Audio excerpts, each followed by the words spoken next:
વિકસિત ભારત સંકલ્પ યાત્રાનું માંજલપુર સ્પોર્ટ કોમ્પ્લેક્સ ખાતેથી પ્રસ્થાન કરવામાં આવ્યું। સરકારી યોજનાનો વ્યાપ નાગરિકો સુધી પહોંચે તે માટે વિકસિત ભારત સંકલ્પ યાત્રા 2નો પ્રારંભ આજરોજ માંજલપુર સ્પોર્ટ્સ કોમ્પ્લેક્સ ખાતેથી કરવામાં આવ્યો હતો। ભારત સરકાર અને ગુજરાત સરકારની વિવિધ કલ્યાણકારી યોજનાઓની પાત્રતા ધરાવતા નબળા વર્ગના લાભાર્થીઓ સુધી પહોંચાડવા 6 થી 16 ફેબ્રુઆરી સુધી પાલિકા દ્વારા વિકસિત ભારત સંકલ્પ યાત્રાનું આયોજન કરવામાં આવ્યું છે। મેયર પિંકીબેન સોનીના હસ્તે યાત્રાનો પ્રારંભ કરવામાં આવ્યો હતો। મેયર પિંકીબેન સોનીની ઉપસ્થિતિમાં વિકસિત ભારત સંકલ્પ યાત્રા કાઢવામાં આવી હતી। શહેરના માંજલપુર સ્પોર્ટ્સ કોમ્પ્લેક્સ ખાતે આયોજિત શુભારંભ કાર્યક્રમમાં સાંસદ મુખ્ય અતિથિ તરીકે તેમજ ધારાસભ્ય, ડેપ્યુટી મેયર, સ્થાયી સમિતિના અધ્યક્ષ સાથે સ્થાનિક નગરસેવકો અને કાર્યકર્તાઓ ઉપસ્થિત રહ્યા હતા। પોતાના દ્વારે સરકાર આવી છે એવો અહેસાસ થાય એના માટે આ રીતે અલગ અલગ વિસ્તારમાં આપણે કેમ્પનું આયોજન કરી રહ્યા છીએ। આના પહેલા આખા શહેરમાં એક વખત આ વિકસિત કાર્ડ કાઢવા માટે વિનંતી કરી અને આ કાર્ડ અર્બન હેલ્થ સેન્ટરમાં જઈને કઢાવી આવી હતી। તો બધાને હું રિક્વેસ્ટ કરું છું કે જે જ્યાં જઈને કઢાઈ આવે કે જો કદાચ હું એવું ઈચ્છતી નથી કે બધાને આવું કંઈક પ્રોબ્લેમ થાય, પણ જ્યારે પ્રોબ્લેમ થાય ને પૈસા ના હોય ને ત્યારે સગા સંબંધી બી આપણને સાથ નથી આપતા। જ્યારે નરેન્દ્ર મોદી સરે જે આપણને લાભ આપ્યો છે એનો ફાયદો આપણે ઉઠાવીએ અને બધા આ કાર્ડ કઢાવીએ। Thank you so much. યોજનાઓ પહોંચાડવી।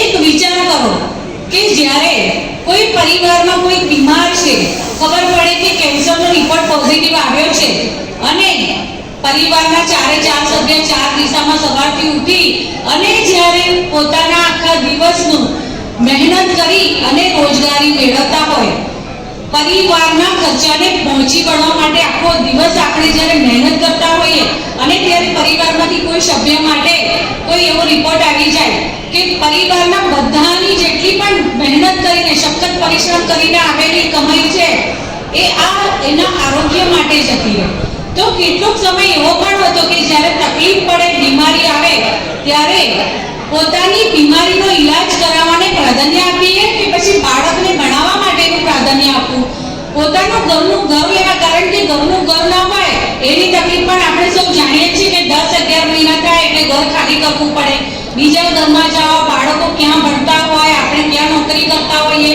ત્યારે નાનામાં નાની જીણામાં જીણી ઘણી બધી તકલીફો એવી હતી કે જે આપણા લોકોની જે ખરેખર જરૂરિયાત વર્ગ છે, જે ખરેખર વંચિતોને, શોષિતો અને પીડિતોના વર્ગમાં આવતા હોય એવી આપણી તકલીફોને સરકાર સુધી કેવી રીતે પહોંચાડી શકાય, ત્યારે આદરણીય વડાપ્રધાન ભાઈ શ્રી નરેન્દ્રભાઈ મોદીજી ત્યાં બેઠા બેઠા પણ જ્યારે આપણને મળતી જળની સુવિધા માટે વિચારે, કપરાડાના આદિવાસી વિસ્તારમાં 200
Thank you.